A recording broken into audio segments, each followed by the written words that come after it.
What's up? Welcome back, guys. Today I'm going to answer a question someone asked about sizing up templates if you don't have a scanner that scans in to a 1-to-1 ratio. This is going to be a quick video. It's pretty easy. So I've downloaded a high-resolution image off Google Images or DuckDuckGo, whatever you use. And I've opened it in Adobe.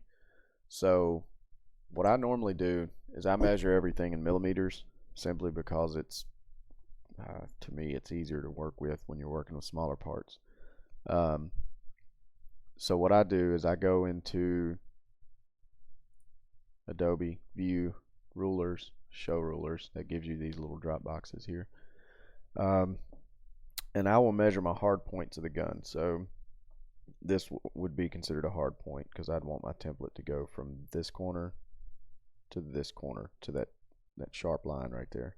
Then you have a sharp line right across here as well before it curves over. So you can measure that too. Then what I'll do, let's just say for instance this is 56 millimeters long from there to there. So I'll drag a ruler out to 300 and I'll zoom in a lot just to make sure it's on 300 because you want to be as accurate as you can be when you're measuring parts. And then I'll go to 356 and I'll drag another one out.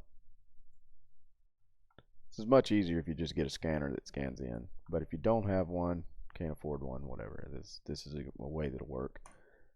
So then click on my image.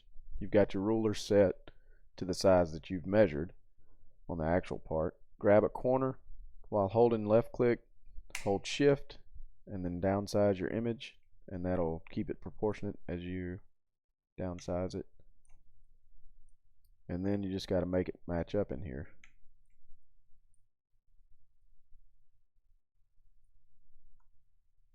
So we still got to go a little bit smaller. So let's see here. That's fairly close. I mean, I could work with that. Bump it over a little bit. There you go. So that's that. Now, your height should be correct. If you get this image correct lengthwise, it should be proportionate. It should be. As far as your exclusions, now a standard stock image is probably not going to match up 100% to your part.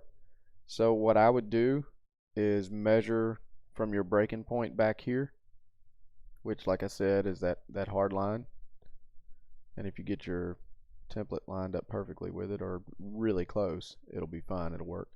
Measure from that edge to the starting of where you want an exclusion, and then just make the measurements match up here on this scale here. You see how this is broken down in millimeters? Make it match there. And then you can do the same thing on the other side. Put your rulers there. Now it might not match up with where your logo is on here, but that doesn't matter. You're not trying to match this image. You're trying to match the actual part that you're using. And same thing with the top and bottom. You can measure from this hard break right here and this hard break right here. And I always like to line up my templates first before I start designing in them. And you can do that with the serial number. And I'm just pulling the lines out to demonstrate. These aren't, they may not measure out to your part. So that's what I'm saying. You need to find a good square place to pull from and pull from the same part every time. Usually I like to line up my template first, and I start with the outside. I'll just make a general template for the outside edges, just a frame basically for the, you know, your normal rectangle basically with the shapes. Make sure that lines up first, and then start doing everything else, your exclusion zones and design. I would not start designing until I get the template fit perfect. You can have a mediocre design, but if your template hits all the lines it's supposed to hit and it's clean, it brings everything together. A template that's slightly off or out of square or crooked or running into the numbers down here, I mean, it can make a job look very bad. So a good solid template is a really good place to start. Now with all that being said, as far as lasers go, I would truly check out Richard Zhang at OMG Lasers. I haven't been able to purchase one yet, but my buddy has got one, and I used it for about 2 weeks, and it's amazing. I have a 30 watt. He bought a 50 watt from OMG, and the frequency range on it's ridiculous. It's smooth, it's quick. It's honestly my next purchase. Like, I loved it. I loved working with it. I'm gonna hate plugging my 30 watt back up here in a few days. Um, but I would highly suggest hollering at Richard Zhang. Great customer service. Anything you need, he's there, and I can highly recommend him. He's been very good to my friends, and he's even answered a bunch of questions for me, and I'm not even a paying customer yet.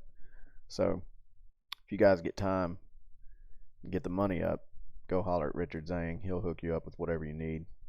Thanks for watching today, guys. Remember, subscribe and like the video. Helps me out a lot. Let me know what you guys want to see next. Have a good evening.